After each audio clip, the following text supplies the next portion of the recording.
Si tu veux devenir développeur, écoute bien ceci. Il y a des choses que le code ne pardonne pas. Toi, les autres peuvent douter de toi, mais il y a des choses que le code, lui, n'autorise pas, ne pardonne jamais. Les voici. Quand on débute, on pense que la meilleure des choses à faire, c'est de regarder des vidéos sur Internet, copier-coller du code et autres. Mais malheureusement, tôt ou tard, euh, vous allez vous retrouver devant votre écran toute seule. Il n'y a plus de tests, ni de voix. Votre formateur ne sera plus là. Et c'est là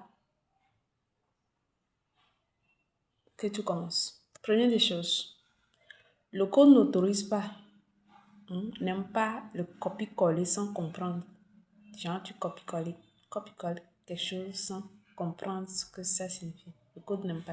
Ça peut marcher une fois, ça peut marcher deux fois, mais ça ne marchera pas toujours. Et un jour ou autre, vous serez bloqué devant le code que vous avez copié-collé. Et c'est là que tout le problème commence. Chose que le code n'aime pas, l'irrégularité. Coder une semaine, coder 2 semaines et revenir 3 mois après avec la motivation du siècle et refaire les mêmes choses et repartir, revenir après des mois avec la même motivation. Le code n'aime pas ça. Il va rester exactement là où tu es sans jamais évoluer. Contrairement à cela, ce qu'il faut faire, c'est que même 30 minutes de code par jour, c'est mieux que voilà, c'est mieux que de prendre 3 mois et de venir faire 24 heures sur son PC, je dirais. De la régularité, quoi. Même si c'est 30 minutes par jour, c'est mieux que de laisser ton PC pendant des mois et des mois, revenir, rester pendant 24 heures sur un même projet. Numéro 3, l'impact de l'impatience. Beaucoup veulent apprendre du code pendant 3 mois et devenir milliardaire dans 6 mois. Impossible. Le code ne récompense pas la, la rapidité et autres. Le code récompense la patience. La patience, le code récompense ça énormément. Donc, au lieu de vouloir aller vite, devenir milliardaire, restez patient plutôt. Et allez pas à pas. Une des choses, ceci est très important.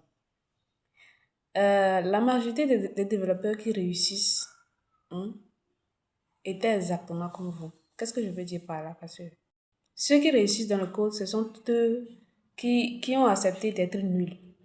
Ils ont accepté que voilà, le début de toute chose est toujours difficile.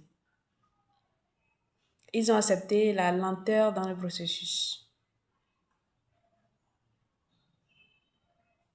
Ce sont ceux qui ont continué malgré la frustration derrière les bugs. Ce sont eux que le code récompense finalement à la fin. Sinon, vouloir de la rapidité, de la facilité, copier du code, coller, vous allez vous décourager quand vous serez bloqué sur un bout de code que vous n'allez pas comprendre et c'est fini. Hein. Le rêve développeur est parti comme ça. Bon, cinquième des choses. J'aimerais vous dire, j'aimerais te dire que si tu es là à cet endroit, si tu es sur cette chaîne, c'est que au fur et à mesure que nous évoluons sur cette chaîne, vous allez voir que tout sera fluide. Euh, Si je ne vends pas des raccourcis pour devenir développeur en un mois, je vous donne des conseils pour pouvoir améliorer votre processus pour devenir développeur.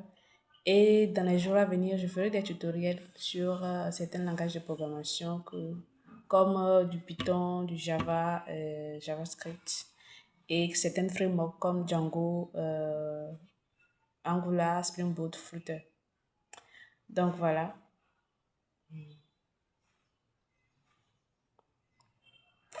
c'était Chacha, votre développeur. On se retrouve dans une nouvelle vidéo. Surtout, n'oubliez pas de vous abonner à la chaîne et de cliquer sur la cloche de notification. De me laisser des commentaires sur la vidéo. Je serai ravie de vous répondre. On se retrouve dans une nouvelle vidéo. Là, je vais partir au travail. Donc, d'ici là, portez-vous bien.